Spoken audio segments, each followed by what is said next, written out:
नमस्कार, मैं are Kumar ITI instructor आप सभी लोगों को इस वीडियो में स्वागत करता हूं। ज़िंदगी उसके नाम कर दी कि वो नाम हसीन था। जब पीछे मुड़ के देखा तो वो मेरे नसीब से बहुत दूर था। तो जितने लोगों का इजराइल में सिलेक्शन नहीं हुआ है तो वो लोग मायूस ना हो। उन लोगों के सामने 2025 अभी न्यू जो वैकेंसी आ रही है उसमें बहुत चांस है होने का, तो आप लोग मायूस ना हो। ये जो भर्ती प्रक्रिया 2025 में होगी जर्मनी, जापान और इजराइल के लिए, इस वीडियो में आप लोगों को टोटल पॉइंट टू पॉइंट हर एक फैक्ट मिलेगा। जैसे NSDC क्या है, रोजगार संगम क्या है, और इसमें एज कितने हैं, ट्रेड कितने हैं, RPL ट्रेनिंग कितने घंटे का होगा। हर जापान और इजराइल और जर्मनी अलग अलग देश के लिए अलग अलग ट्रेनिंग की प्रक्रिया है। हर एक चीज़ आप लोगों को इस वीडियो में एकदम सटीक और अच्छे तरह से समझाया जाएगा कि सबको समझ में आ जाए, क्योंकि बहुत लोग कमेंट बॉक्स में कमेंट कर रहे हैं तो हर लोगों को जवाब देना बहुत मुश्किल हो जा रहा है। तो इसलिए मजबूरी में वीडियो बनाना पड़ रहा है कि आप लोगों के सामने मैं एक अच्छा वीडियो बना के दे दूं कि जिससे सबका कन्फ्यूजन दूर हो जाए और सब लोग तैयारी में लग जाएं। तो देखिए, सर्वप्रथम हम NSDC क्या है उसके बारे में जानते हैं। तो NSDC का फुल फॉर्म होता है नेशनल स्किल्स डेवलपमेंट कॉरपोरेशन, जिसे हिंदी में बोलते हैं राष्ट्रीय कौशल विकास निगम। यह भारत की एक संस्था है जिसका मकसद देश भर में कौशल विकास को बढ़ाना होता है। NSDC निजी और सरकारी दोनों सेक्टर में काम करती है। निजी मतलब प्राइवेट जो होते हैं, सब प्राइवेट कंपनी, जैसे अब NSDC जो है और हमारे देश के जो प्रधानमंत्री जी हैं और उत्तर प्रदेश के मुख्यमंत्री जी हैं, योगी आदित्यनाथ जी हैं, ये लोग एक नया कदम उठाए हैं। वो लोग यूरोप जाब की जितने भी कंट्री हैं उन लोगों से संपर्क बनाकर और NSDC के थ्रू भर्ती प्रक्रिया और अधिक से अधिक लोगों को रोज़गार देने बनाया गया है। तो यानी सब मिला के आप लोगों को हम बता दें कि NSDC जो है यह एक स्किल्स सिखलाती है और वहाँ पर ट्रेनिंग दिलवा कर लोगों को सलेक्शन करवा कर इंडिया में और अन्य देश में भी, गल्फ़ कंट्री से लेकर यूरोप कंट्री तक लोगों को रोज़गार दिलाती है। तो NSDC के माध्यम से समय समय पर वैकेंसी निकाली जाती है। तो अभी 25,000 वैकेंसी नोटिफिकेशन में निकाला गया है कि 25,000 वैकेंसी आएगी 2024 में बताया गया। और सेकेंड स्टेप पर हम आते हैं कि रोजगार संगम पोर्टल क्या है। जैसे NSDC काम करती है, लेकिन NSDC पूरे भारत में काम करती है, पूरे भारत के लोग वहाँ पर अप्लाई कर सकते हैं। बट जो रोजगार संगम है वो एक स्टेट के लिए हर एक ज़िले वाइज में सेवा योजना कार्यालय खुला गया है, और यूपी के लिए स्पेशल लोगों के लिए रोजगार एक पोर्टल है। तो रोजगार पोर्टल क्या है उसके बारे में आप लोग अच्छी तरह से जान लीजिए। रोजगार संगम उत्तर प्रदेश सरकार के प्रशिक्षण एवं रोजगार विभाग का एक पोर्टल है। इस पोर्टल पर सरकारी और प्राइवेट नौकरी की जानकारी मिलती है। तो ये जो पोर्टल है इस पर भी गवर्नमेंट जॉब की वैकेंसी निकली है वो भी जानकारी मिलेगी, और निजी कंपनी जो बाहर की हैं या इंडिया की हैं या गल्फ़ की हैं। अभी आप लोग फिलहाल में देखे होंगे इजराइल की वैकेंसी आई है, तो समझौता हुआ था। यूपी के मुख्यमंत्री जो योगी आदित्यनाथ जी हैं वो समझौता किए थे इजराइल से, तो वहाँ के कुछ वैकेंसी आई और यहाँ पर इंटरव्यू हुआ। लखनऊ जो आप लोग दे के आए हैं, लखनऊ ITI कॉलेज अलीगंज में इंटरव्यू हुआ। तो ये रोजगार संगम का एक स्पेशल जो है ये उत्तर प्रदेश की एक पोर्टल है। तो अगर रोजगार संगम पोर्टल पर आता है तो स्पेशल अन्य स्टेट के भी लोग भर सकते हैं, लेकिन अधिक से अधिक उत्तर प्रदेश के लोगों की वरीयता दी जाती है इस पोर्टल पर।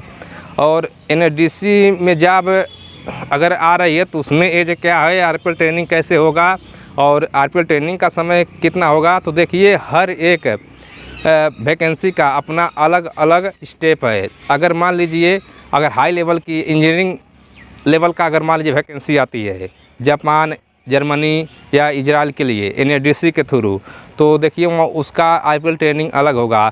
6 महीने का भी हो सकता है, 1 महीने का भी हो सकता है, 1 वीक का हो सकता है। तो ये डिपेंड करता है कि किस लेवल पर वैकेंसी आ रही है। अगर हेल्पर लेवल का रहेगा तो उसका 1 हफ्ता 5 दिन मान के चलिए 36 घंटे या 48 घंटा का ट्रेनिंग हो सकता है।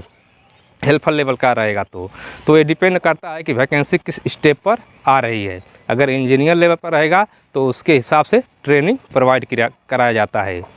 अब आया क्वालिफ़िकेशन, तो क्वालिफ़िकेशन देखिए अगर हेल्पर पर निकलेगी तो अभी आप लोग देखें इजराइल के लिए क्वालिफ़िकेशन कोई उतना ज़रूरी नहीं था। जो लोग 8 पास थे वो भी आवेदन किए थे और उन लोगों का भी सिलेक्शन हुआ है। तो अगर हेल्पर पर निकलेगा तो उसमें कोई क्वालिफ़िकेशन की उतना ज़रूरत नहीं है। लेकिन अगर इंजीनियर लेवल पर निकलता है तो उसमें क्वालिफ़िकेशन की ज़रूरत होगा ही। आप लोग ये बातें आप सब लोगों को मालूम होगा। तो जापान देखिए, अभी जापान के लिए फ़िलहाल में वैकेंसी निकाली गई है, आप लोगों को स्क्रीन पर दिखाई दे रहा होगा। तो जापान में जो वैकेंसी निकाली गई है वो 2024 में निकाला गया था सेमी कंडक्टर इंजीनियर के लिए। तो उसमें जो एज दिया गया था 35 ईयर, यानी 35 ईयर से नीचे जो लोग रहेंगे वही लोग अप्लाई कर सकते हैं और क्वालिफ़िकेशन ग्रेजुएट था। तो जापान और जर्मनी जाने के लिए लैंग्वेज स्किल भी चाहिए। तो वो भी डिपेंड करता है कि आप किस लेवल की वैकेंसी देख रहे हैं। अगर इंजीनियर लेवल की वैकेंसी आएगी तो जो लैंग्वेज रहेगा जापान और जर्मनी का लैंग्वेज भी सीखना होगा, तो वो भी हाई लेवल का रहेगा। B1, A1, N2, N4 इस तरह कैटेगरी बांटा गया है। अगर हेल्पर के रहेगा तो एक नॉर्मल लैंग्वेज आप लोगों को ट्रेनिंग दे दिया जाएगा, 15 दिन 1 महीना में वो लैंग्वेज सिखा दिया जाएगा NSDC के थ्रू। जर्मनी में अभी वैकेंसी निकली थी चीफ़ और कुक का, तो देखिए उसमें भी बैचलर होटल मैनेजमेंट की डिग्री क्वालिफ़िकेशन चाहिए था और एज लिमिट उसमें नो लिमिट था, मतलब एज लिमिट की कोई बात नहीं हुआ है। तो जो लोग पूछ रहे हैं कि कितना एज लगेगा और पासपोर्ट की वैलिडिटी कितनी रहेगी, तो अभी इजराइल में जो वैलिडिटी रखा गया था कि कम से कम आपका पासपोर्ट अगर बनवाए हैं तो उस पासपोर्ट का वैलिडिटी 3 इयर्स कम से कम रहना ही चाहिए। एक्सपायर होने से पहले 3 ईयर रहना चाहिए, तब आप एलिजिबल थे। और एज था 25 से लेकर 45 के बीच में। तो अभी ये आप लोग देख रहे हैं NSDC के थ्रू जो ये चीफ़ और कुक की वैकेंसी निकाली गई थी, तो उसमें एज लिमिट नहीं रखा गया था, लेकिन एक्सपीरियंस रखा गया था। एक्सपीरियंस तो हर एक वैकेंसी में आप लोगों को देखने को मिलेगा, 3 ईयर 4 ईयर। तो जितने भी लोग हैं अगर एक्सपीरियंस नहीं बनवाए हैं या अगर उन लोगों के पास अच्छी बात है, अगर नहीं बनवाए हैं तो लोग अपने अपने फील्ड का एक्सपीरियंस बनवा लें, जिस ट्रेड में वो अप्लाई करना चाहते हैं या जिस ट्रेड की उनको जानकारी है। तो एज लिमिट की अभी तो जब तक नोटिफिकेशन नहीं आता है न्यू, तब तक आप कोई कह नहीं सकता है कि किस वैकेंसी में कितना एज लिमिट रहेगा, कितना लैंग्वेज सीखना होगा, कितना स्किल तो सबको सीखना होगा। RPL ट्रेनिंग तो सबको देना होगा और बेसिक है इंग्लिश नॉलेज जो भी है वो तो मैंडेटरी है, अनिवार्य हर एक वैकेंसी में। तो लैंग्वेज और एज लिमिट और क्वालिफ़िकेशन आप सभी लोगों को क्लियर हो गया होगा कि हर एक वैकेंसी स्टेप जो होगा वो डिपेंड करेगा कि वैकेंसी हेल्पर लेवल पर निकल रही है कि इंजीनियर लेवल पर निकल रही है। तो अभी जो 25,000 वैकेंसी निकलेगी वो हेल्पर लेवल पर निकलेगी। तो आप लोग चिंता मत करिए जितने लोगों का इजराइल में सिलेक्शन नहीं हुआ है। और RPL ट्रेनिंग कैसे होगा और हर एक चीज़ आप लोगों को इस ज्ञान हिंद 24 पर एकदम अच्छी तरह से वैकेंसी आने से पहले हम आप लोगों को एकदम तैयार कर देंगे कि हर एक स्टेप को कैसे क्वालिफाई कर लेंगे, आप लोग वहाँ तक पहुँच जाएंगे और कहीं पर भी किसी को दिक्कत नहीं होगा।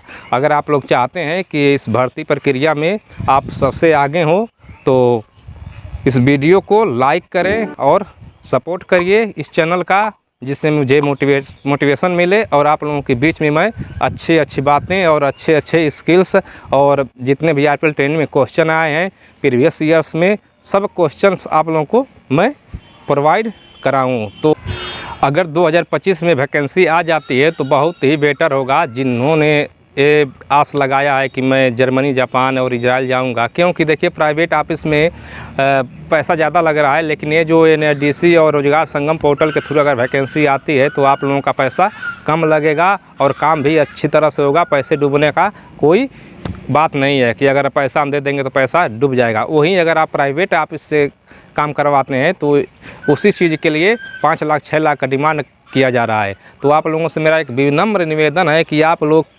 इजराइल, जापान और जर्मनी के नाम पर कहीं पर भी अपना पैसा मत दीजिए बिना जांच और पड़ताल किए, क्योंकि पैसा आप लोगों का फ्रॉड बहुत ज़्यादा हो रहा है इजराइल, जापान और जर्मनी के नाम पर। तो आप लोग ये अपने ध्यान में रखिए कि किसी भी तरीके से आप लोग किसी को पैसा देने से पहले 100 बार सोच लीजिए कि अगर हम पैसा दे रहे हैं तो ये मेरा अच्छे तरीके से उस कंपनी उस ऑफिस के बारे में जांच लीजिए कि ये ऑफिस कैसी है, तब जाके आप लोग कदम उठाइए। नहीं तो इजराइल, जर्मनी, जापान के नाम पर फ्रॉड बहुत ज़्यादा हो रहा है, क्योंकि अब सरकार एक्टिव हो गई है कि जितने भी प्राइवेट ऑफिस के थ्रू अगर यूरोप जॉब और अदर कंट्री, गल्फ़ कंट्री में, विदेश में भेजा जा रहा है, तो गवर्नमेंट ये चाह रही है कि ये जो काम है वो एक काम NADC और रोज़गार संगम या सेवा योजना पोर्टल के द्वारा हो, कि जिससे अधिक से अधिक लोगों को रोज़गार मिल पाए और जिनके पास पैसा नहीं है वो भी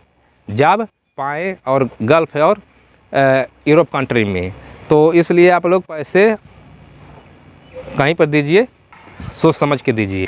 अगर मेरे बताने का तरीका आप लोगों को अच्छा लग रहा है तो प्लीज़ इस चैनल को सब्सक्राइब कर लीजिए। आगे के लिए तैयार रहिए, क्योंकि मैं बहुत जल्द ही RPL ट्रेनिंग से संबंधित और एग्ज़ाम से संबंधित हर एक क्वेश्चंस और हर एक स्किल्स इस चैनल पर प्रोवाइड कराने वाला हूँ। तो अगर आप जर्मनी, इजराइल एंड अन्य यूरोप कंट्री का अगर आप तैयारी कर रहे हैं और गवर्नमेंट के थ्रू जाना चाहते हैं तो ये आप लोगों के लिए बहुत महत्वपूर्ण चैनल है, समझिए। तो इस चैनल से आप लोग बने रहिए और इस चैनल को सपोर्ट करिए। अगर ये वीडियो आप लोगों को अच्छा लगे तो प्लीज़ लाइक करिए।